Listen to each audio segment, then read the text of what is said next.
This is your congregation on Sunday morning. Hopefully not. This one I'm going to call it the reception of a homily. And ask you to broaden your understanding of the homily. And it is a larger enterprise than what you create and you deliver. While it is what you create and what you deliver, it is still a broader enterprise than that. Because everyone who is listening to you has a predisposition to the act of listening to a homily. They're going to bring what they experienced when they were children listening to homily. Were they moved or not moved? Were their expectations met when they were children and the preacher was up there for 20 or 30 minutes or so it seemed, and they were bored to death? We see it through our lens of our personal histories. If you had a bad experience in confession, the moment the preacher starts talking about confession or reconciliation, that personal story is going to come up and be either an obstacle or a grace moment for the listener. They're going to see it through their network of memories and associations. If you're talking about healing and they're suffering with major illness of family members or themselves, they're going to see it through that association. The homilies that the listener receives are not always the homily that you give. People will come out of church or out of the event and say, I really enjoyed your message today. And if you engage them and you ask them, what did you hear? And they start telling you, you start hearing, well, that's really not what I was preaching about. But that's the nature of preaching. They hear it through their lenses and the Spirit's work of what they need to hear. But that's why it is important that the preacher stays close to the congregations and those folk cultures. We recently had a thing in San Antonio with Father Eddie De Leon from Catholic Theological Union. Some of you might have been taught by him. He took us on a journey and he asked us to look at graffiti that you see painted on buildings and murals that you see painted on buildings and train trestles and train cars. He said, look what's being put there. Read the local culture. Who are the heroes that are being put up in murals? What words are being put up on bridges? Stay close to the cultures of your people. Did any of you watch the music video after they announced the best song? Did you watch it? It's called This Is America. Go on YouTube or Google it and watch the video. You would think it's something patriotic, right? This is America. It's about gun violence, drug addiction in the United States. Best song. I mean, I was kind of like, I don't really listen to rap. Well, it's not my preferred music style. But apparently there are a lot of people in the United States who listen to it and being formed by images. But check it out and see what not just the word, but go into the images and the stories that's in there and some of the pain, the injustice, the disequality that's there. There's a message being preached. That's the kind of stuff we got to stay close to in order to preach effectively. We got to reclaim the role of the congregation in terms of language and imagery used by the preacher so that we can stay close to them. I teach mostly seminarians.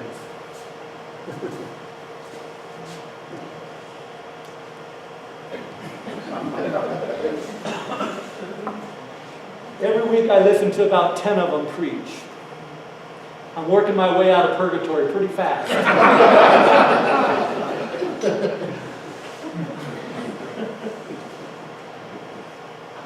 Even though I have told them,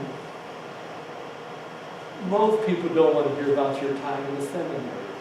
It has nothing to do with their lived experience.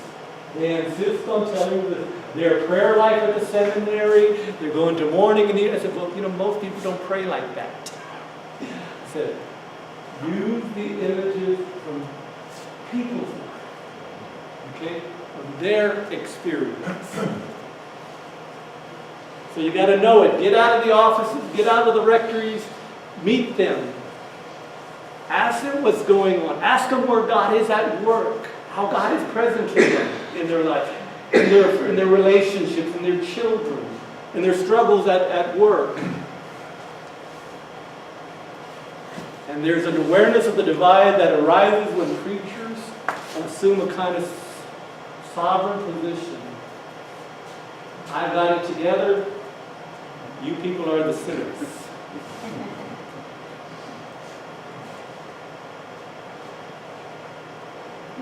You preach from a place of humility. The same brokenness that is going on in their life is going on in my life. The same grace of God is at work in their life as that grace of God is at work in my life.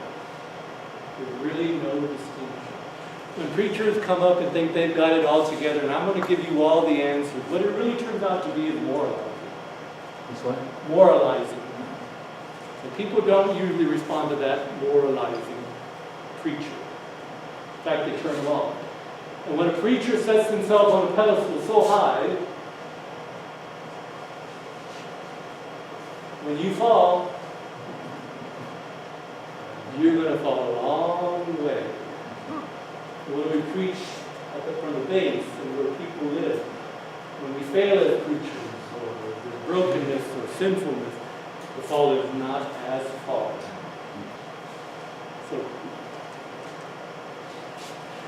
So there's an invitation to see the preaching as a collaborative act.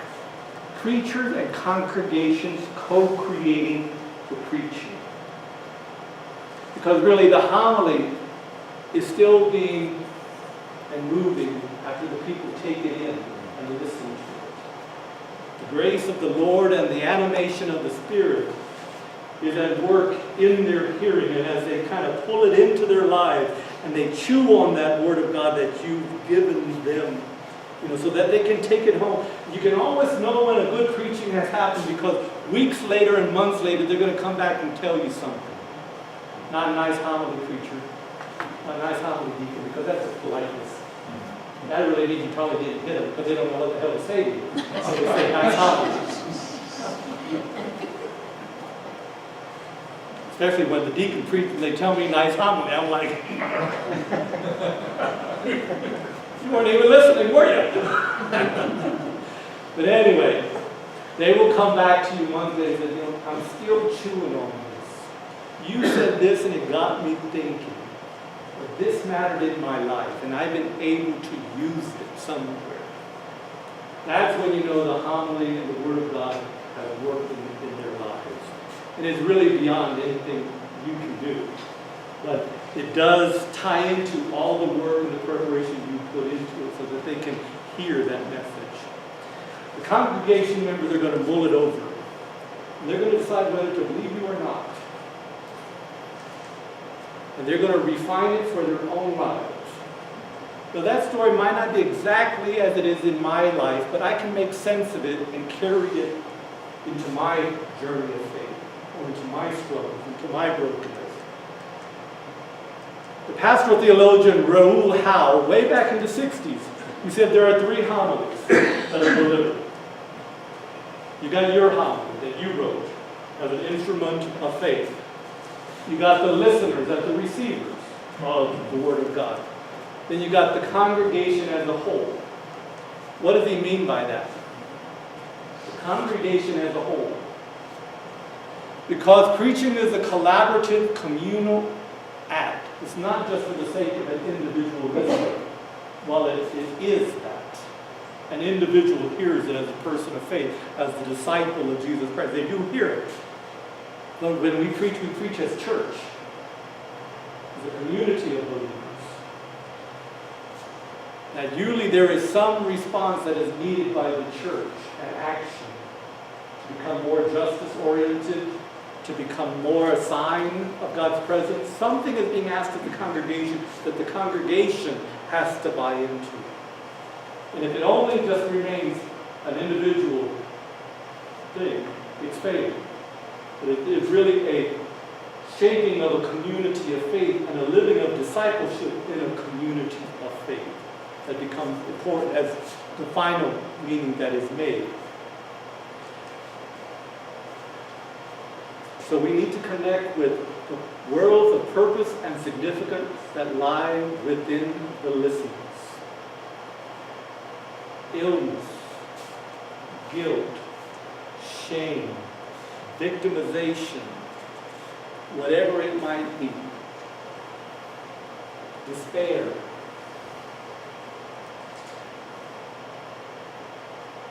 When the homily doesn't work, it's failed to engage the way a congregation in the sense of the word and their experience. You can say a lot of nice things, but if it doesn't engage their world, you said a lot of nice things. I really believe there is a hunger out in our communities of faith.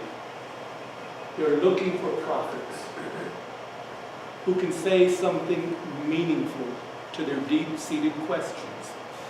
I don't know exactly what those deep-seated questions are verbatim, but I think there is this hunger for meaning. When there is love and death, betrayal in life, the birth of children, the sickness of loved ones, I'm trying to think, what does it really mean? How do I make sense of this? That's where we got to speak to them. I think they want to belong. I think we all want to belong. It's interesting in a world where we all want to belong, social media keeps us farther apart.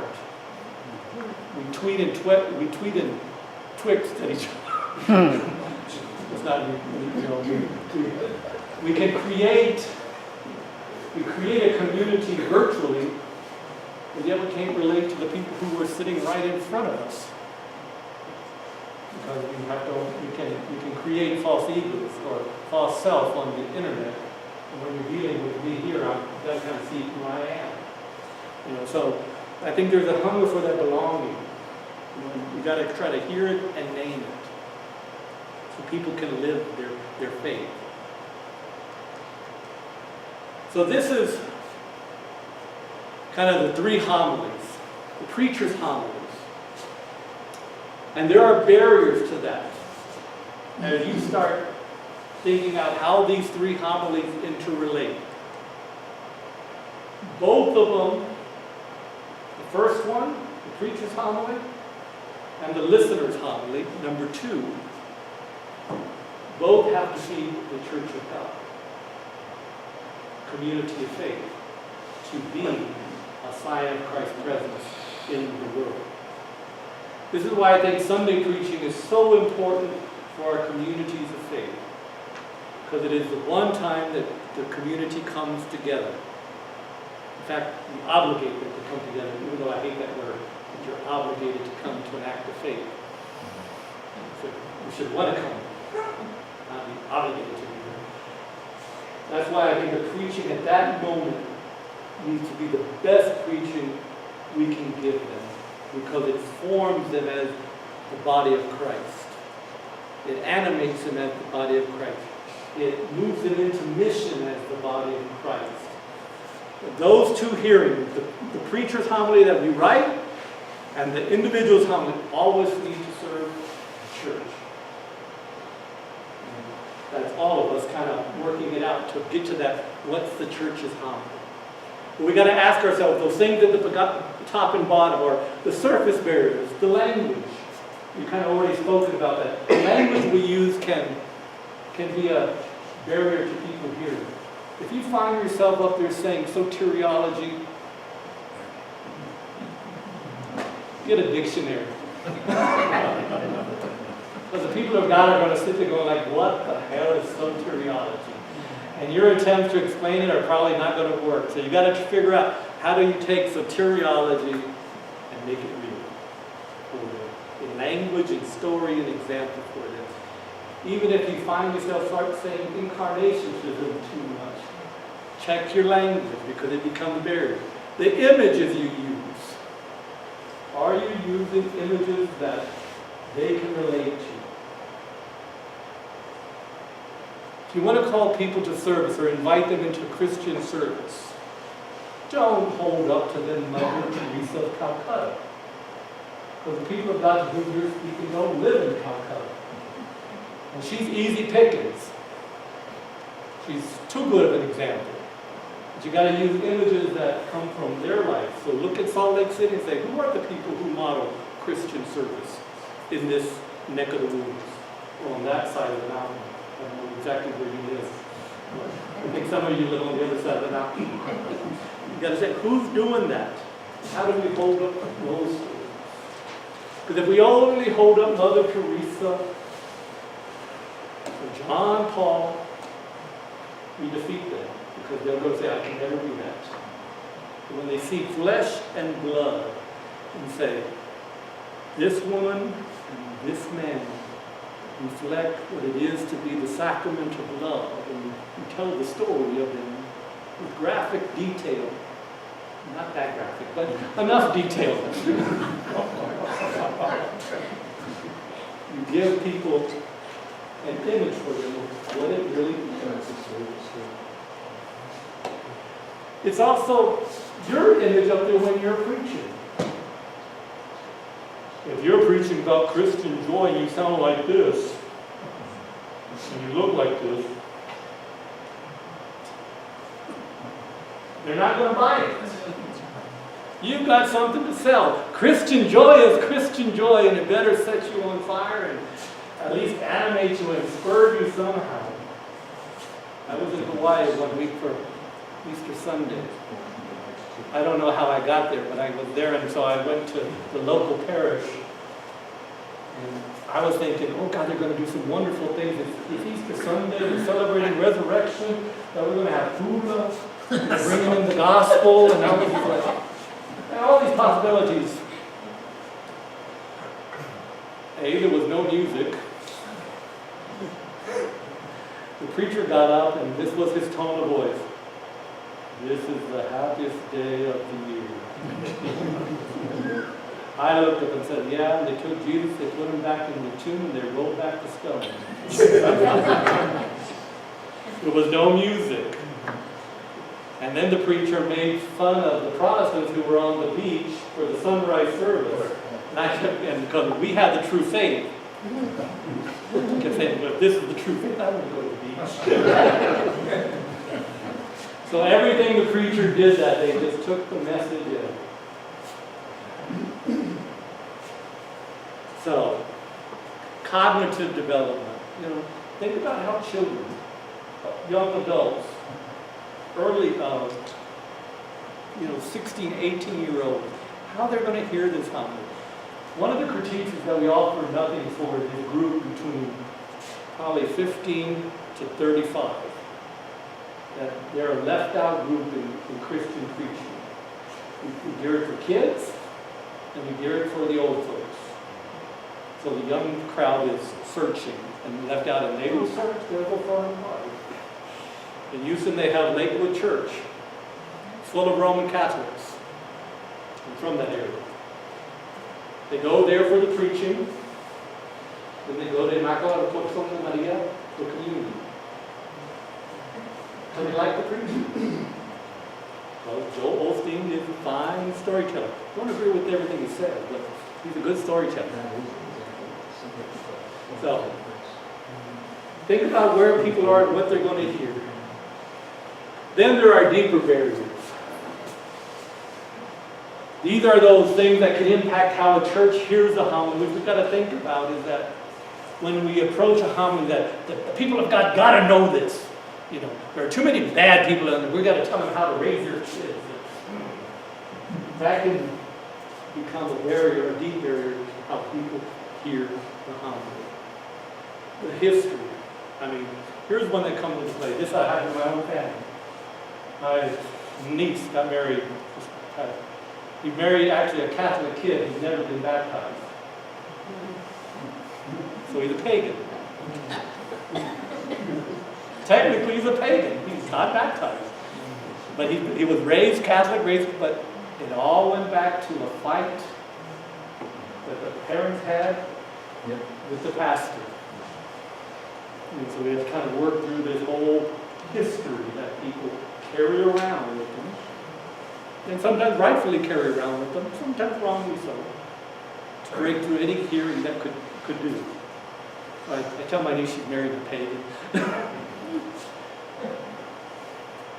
Culture can impact. So when the preacher goes wrong, what can you learn from the barriers to meaning and empowerment that the preacher failed to raise? You can ask yourself those questions. You can ask people who preach. How did this fail? Did it work?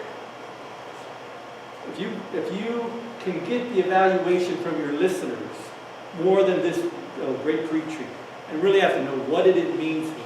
How did this affect your life? What is it being challenging you? You can look at even when your preaching goes wrong for greater growth. What images or words block the congregation? I mean, even think about Lent, when we preach about Lent and our Lenten devotions. What images do you use? What's your primary theological anthropology and your Christological anthropology? Those are big words. I sound very right, huh? But you got to ask those questions for yourselves. What do you really believe? Who are we in the eyes of God? Are we grace human beings? We're also sinners? Or are we first sinners who need God's grace?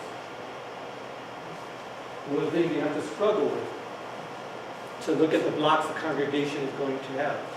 You know, back to that block, a lot of congregations, a lot of listeners to homilies will say, do we ever do anything right as Catholics? Because what they hear from the pulpit time and time again is that they're bad, they're sinners, they got to change. And these are usually the good people who are sitting in front of you on Sunday morning. The bad people are still out in bed or sleeping somewhere. Well, you're bad, you got to, pardon? On the golf course. They're on the golf course. So, or like, let me give you an example, another one from my students, because I always have plenty of student stories. They were preaching the Doubting Thomas text, and they had to do a presentation before they actually preached. The student was convinced he should get up there and preach about coming late to church, because you never know what you're going to miss, because Thomas was late. I said, I don't think you want to go there. But because that's what this young man, he's an Irishman, grew up in Ireland, so he probably heard it a lot from his preacher about being late for church. So one, the people of God are sitting right there in front of you, so they're in church. Why do you want to fuss at them for being late? I said, I think it's a misuse of Scripture as well. That's, will be a block to the congregation's ability to hear your. When the preaching goes well, name what you did and celebrate it. Make them a resource for future preaching. If you preach in first person, if you preach as Peter, and tell about what that being called to disciple meant, and you find the congregation responds and it meant something and it moved them, well then that's a technique you might employ at other times in your preaching history. Learn from the things we do well. ask each other what worked, what didn't work. And I don't know what you'll do in your little study groups or deacon groups, but that would be something worthy of what are the best practices that happen and why. Studying those best efforts is essential to good preaching. And I would beg you, almost invite you to find a group that can evaluate you in your communities, who are willing to sit with you and give you honest feedback. From things like, I couldn't hear you over the microphone, you mutter, you speak too fast, you don't move enough, you're not happy, to also context. Are you hearing the message? Am I making meaning for you? Does it hit your life? Do you know what you're being invited to because of what I speak to? You can get people to tell you about that. Now that takes efforts to pull some people together after you preach, to give you that type of good feedback for your growth. But I think it will have an impact on your preaching. Well, we have our wives. That's every Sunday. The wives are always a good influence, but if you can broaden that too, because you know they should really be part of the group. No, we can do that, but can you run the risk of then that group of advisors telling you what to do from them on? It's kind of risky too. Well, you probably could do a couple of things to make it work. If you create a group that helps you both prepare and evaluate, and they have a life together, okay? So they kind of walk with you in the preaching. They can feed your preaching as you move to the actual Sunday on which you're preaching, but then they evaluate you afterwards. But then at a certain point, maybe every year, one or two of them drop off and two more people are invited on. That way it keeps it ever fresh and new people are becoming involved. You know, but you still have the obligation to draft, to pray, and to actually write the text. And just because they say something to you in any study group, any Bible study group, or any homilet reflection, you don't have to use everything people say, because you're going to hear a lot of BS. Yes. You know, but you've got to kind of filter through. But you know, like I was showing that one preacher who used his RCIA group to discover that parable was the only one where the character has a name. He brought that in very quickly, but people can hear, hey, we talked about that. You know, we helped him there. Now, my other question is, how can you celebrate what you do right without going and feeling like you're already walking there? So how we need to keep... You got to keep your feet on the ground. Well, that's why I say, you got to keep yourself humble. Well, I think that's the best thing we can do is just be quiet, be humble, especially when somebody tells you, oh, you did a great job, or you did whatever. Because really the thing it's God's word that does it. And even God's word can take the crap you give sometimes. Yeah, but I don't mean that personally. No. What I'm saying is that, to me, it's better to keep it humble. Yeah, there is a way to celebrate it. Interiorly, you can Celebrate. I made a difference. God and I made a difference today. Now you don't go, look at me, I'm a great preacher. But you do it out of simplicity. You know, I really want to grow here. I want to develop. I believe in this ministry. I believe in the spirituality of God's word, and I want to be in service to that. To own the good is also good, but it shouldn't elevate it to a higher pedestal. I mean, I've heard popes preach. They're good at giving addresses, but usually you know when a pope gives an address because you got to say, "Can I please have that and read it? Because I couldn't really understand it." The preaching of Benedict was pretty thick, wasn't it?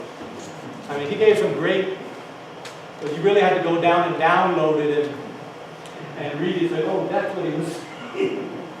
But Francis, when he preaches very simply. A lot of stories, few points, and lets you go. For the service of the word. Somebody's hand was up. Whose hand was up? I was just going to say, it's the deacon's wives that keep them humble. Right? Yes. We'll celebrate with you, and then we'll say, okay, fine, now we'll clean the bathroom, and we'll bring you back in. But it's not only the priests need to be humble about their preaching ministry too, because it really is about service to God's word. Yeah, I think even before the wife makes us humble, we can be humble before that point. We don't need to wait until my wife tells me, hey, I'm down, because then I may be late. So, think of a homily you've heard in which the preacher's message did not get through to you because of either the surface barriers or deeper barriers to meaning or at work. Identify specific details while referring to the diagram. So, just think about it. I mean, a lot of congregations will say the worst things are you cannot hear the preacher. They don't know how to use the microphone. Or they depend too much on the microphone. And they haven't developed their own voice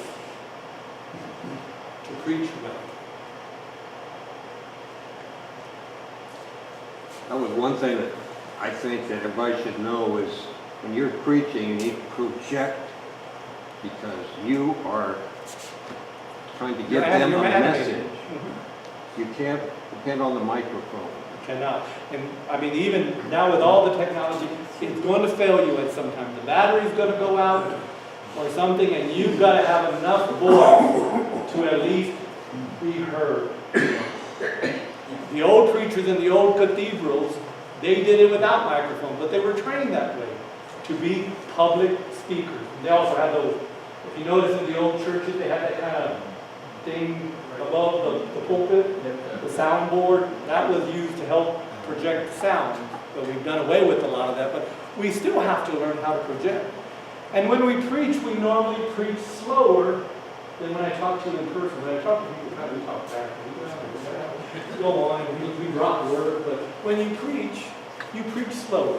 You look at people. You use hand gestures. You smile at them. You know, it's just a different thing. So I'm sure we can all identify a preaching that didn't work. And was there something he could have done to make it better? I think one of the things where I see preaching suffering the most, and I sit in the bench a lot. I was on sabbatical from January to May of last year. So I sat in the bench almost every Sunday with just a listener. I think I could cheek of it, and I saw a row of preachers come through. Making me was the biggest fault. That there was a message that had a beginning, had a middle, and an end, and everything tied together. Most preachers had a lot of nice things to say, a lot of true things to say, and maybe even a few helpful things to say, but they didn't go together. They were just kind of, do what you want with them. I got them out there, but it's that cohesion of a message that keeps it all together. It's got to be rooted in the focus. Everything ties to that focus. I think that's the hardest part for preachers to get, meaning, and how people make meaning. And when you're delivering, this is a practical point, you've got to lead people from where you came to where you're going. Transitions become very important.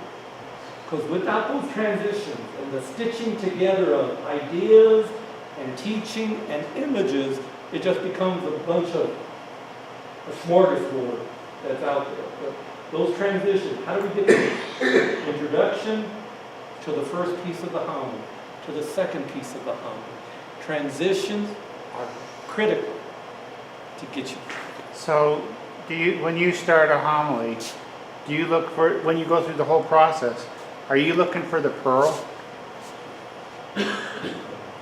As part of the whole process, Yeah. I am looking for what God is saying to me on behalf of this, for this congregation.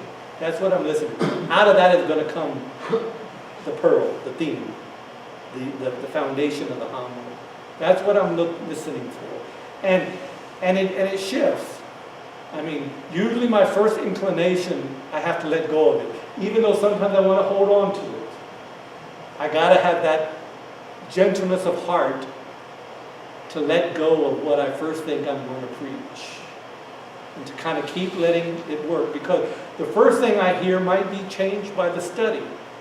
You say, well, that was off the mark. But I got to let it go. And let it steep and come back. You know, it's all done in a context of prayer and availability to the Spirit of God. From the very first moment to the moment it's over. You know, you've got to be available to, it's done in prayer, that every step you are praying, whatever that prayer looks like, you are praying this homily to life. And you're available to the Spirit of God to let that move until it's ready. You know, and I do change them. When I have an elderly time, I will change something for it. Okay? Oh, I like this picture. This is the deacon. Look what he's holding in his hand. A drill. I'm like, what the hell are you doing? Preaching on. He's holding a drill, the old-fashioned kind of drill that you held with your turn like this.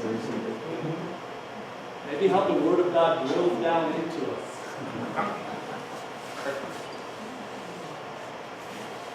Why do you preach? This is a spirituality question. Why do you preach? The why of our preaching needs to remain in focus. Otherwise, how we do it doesn't make sense. We can learn a lot of gimmicks and a lot of tricks and a lot of strategies and a lot of practical things about preaching, but if we don't know why we preach. So consider the essential truths for which there can be no substitution. For me, it's very, very simple. I am very conservative in my theology. I believe Jesus Christ is our Lord and Savior. By His life, death, and resurrection, we are redeemed. And we are called to live as the redeemed. That's why I preach. At its heart. Now I might express it very literally sometimes. But that's the core theological perspective. There was a story told of a preacher who was in a parish for a very long time. And he finally was getting a transfer. Kind of like the transfer we all are going through here in the diocese. I was reading Inter-Mountain Catholic, seeing all the changes of pastors going on. Anyway, he was getting a new assignment. And he finally decided, he was going to preach on what Jesus means to me. So he got up on the Sunday of his departure and he preached about what he really believed about Jesus. After Mass, all the people were coming by, and he saw this one woman standing in the distance crying. And he was thinking, well, she's going to come up and she's really sad to see me go. Finally, she got up to him and said, "What took you so long?" What took you so long to tell us what you really believed in? Now it's kind of a condemnation on his preaching for that many years. That it was on the last day he finally was convincing of what he believed in. Consider those theological, there can be no substitution. Theological truths that lie at the heart of our relationship between God and ourselves and our community. Forgetting these truths, personal lives, relationships, communities, the creation to which God has entrusted, if we forget the truth, all of those things will be so.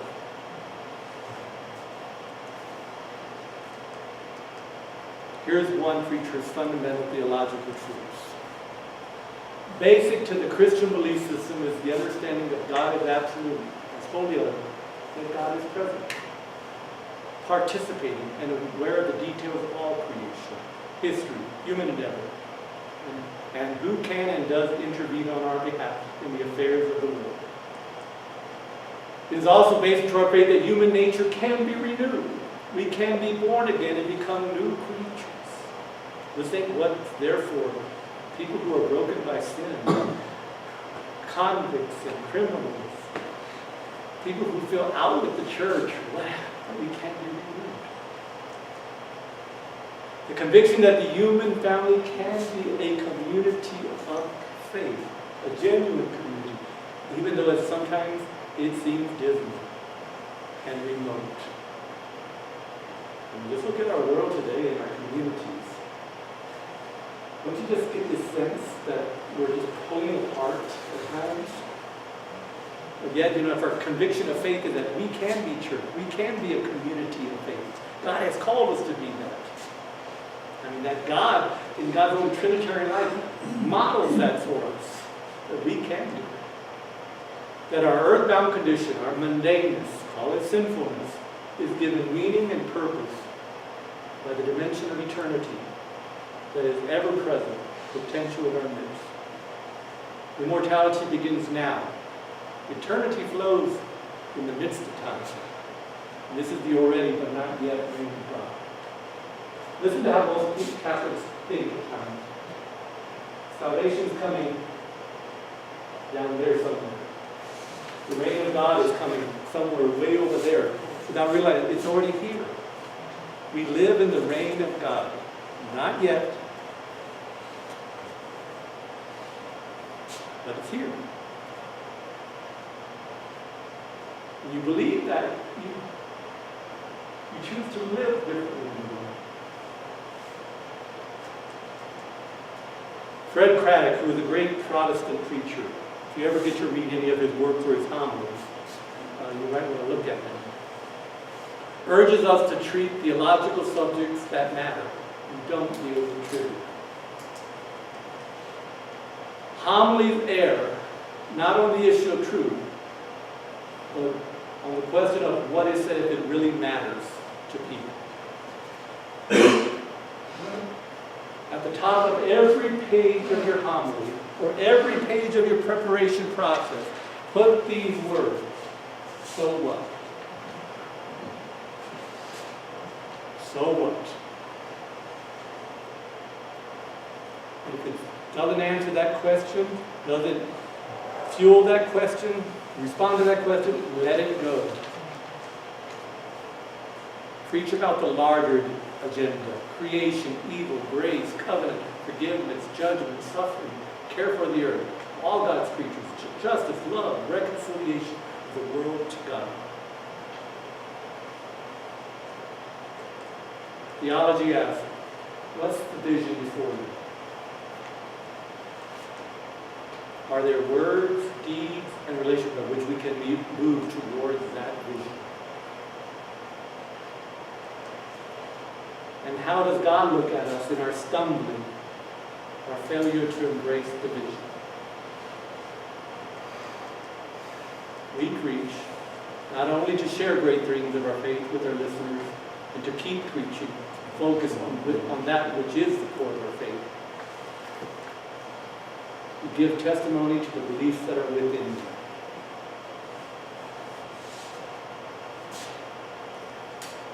If you've never experienced mercy, don't preach it. Because your words are going to be hollow. If you've never experienced hope, don't preach hope.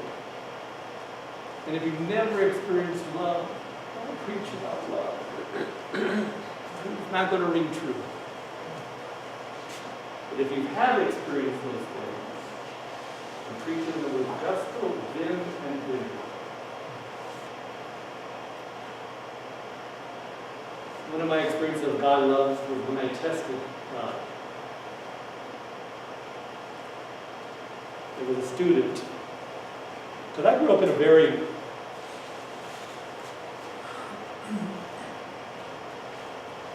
pious, devotional, Czech Catholic family.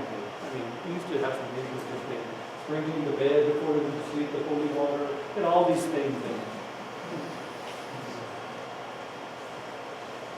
You know, and I was trained, well, you don't tempt God, So, in seminary, here I am talking about seminary, it's like I tell my students.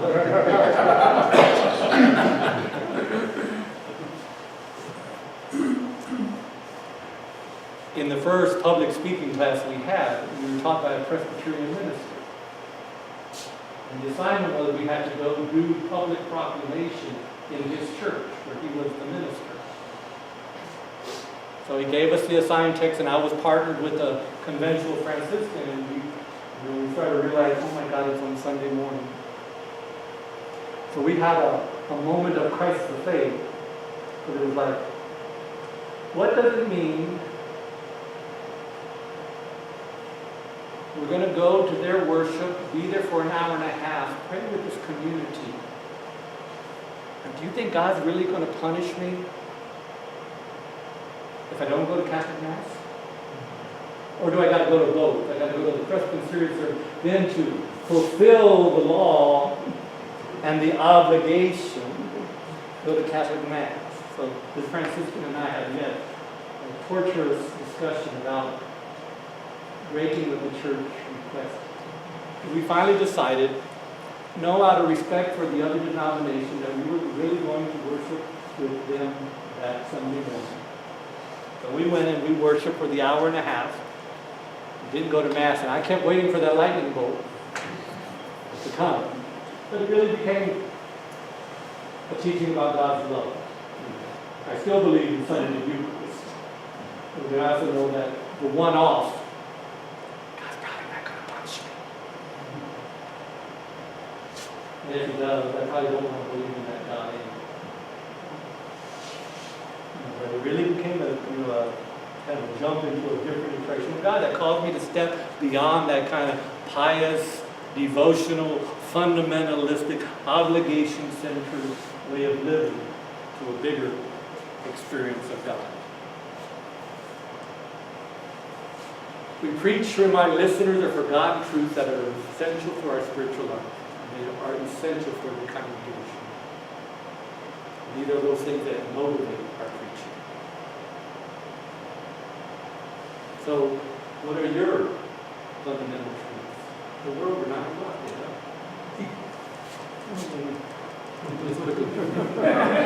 Now we got a couple of slides. A couple more. Making theology incarnate. Look at Pope Francis there. Hospital scrubs. The top one. The minister with prisoners. The soup kitchen. Often we start with these concepts of sin and grace and conversion. But the difficulty is we've got to unpack them in ways that people can understand.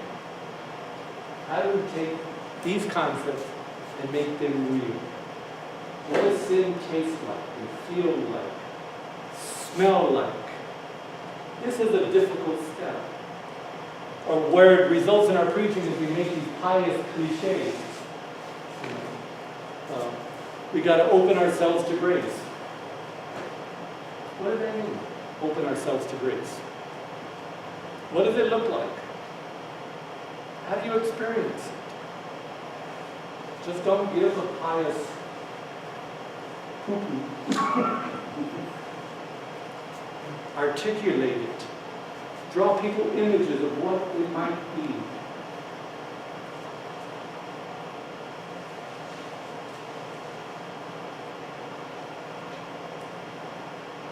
An opening of grace can be like when you feel like you're standing naked, taking a shower and all eyes are upon you. So raw, so open, when you feel basked in love and glory and consolation. Give them real images. I mean, I learned about love through watching my parents. My best image of love is watching them kneel down together and pray with one another at the side of their bed. They didn't even know I was there watching it. And I saw them do it. That's where I learned about married love.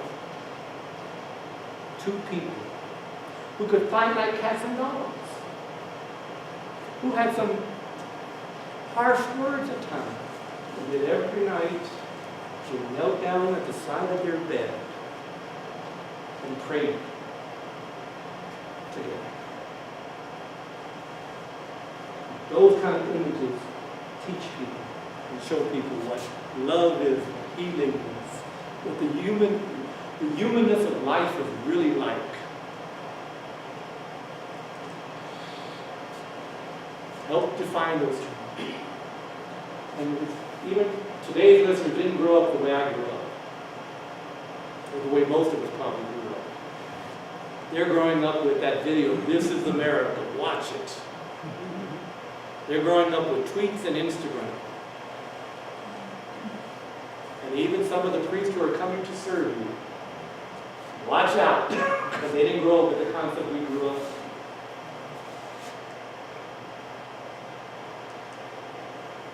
So, help them find those images. Paint human words to our great concepts of faith. Okay, any questions before we shut down for the night? You have to go home and rewrite my homily. A good homily is a rewrite, is a rewrite, is a rewrite.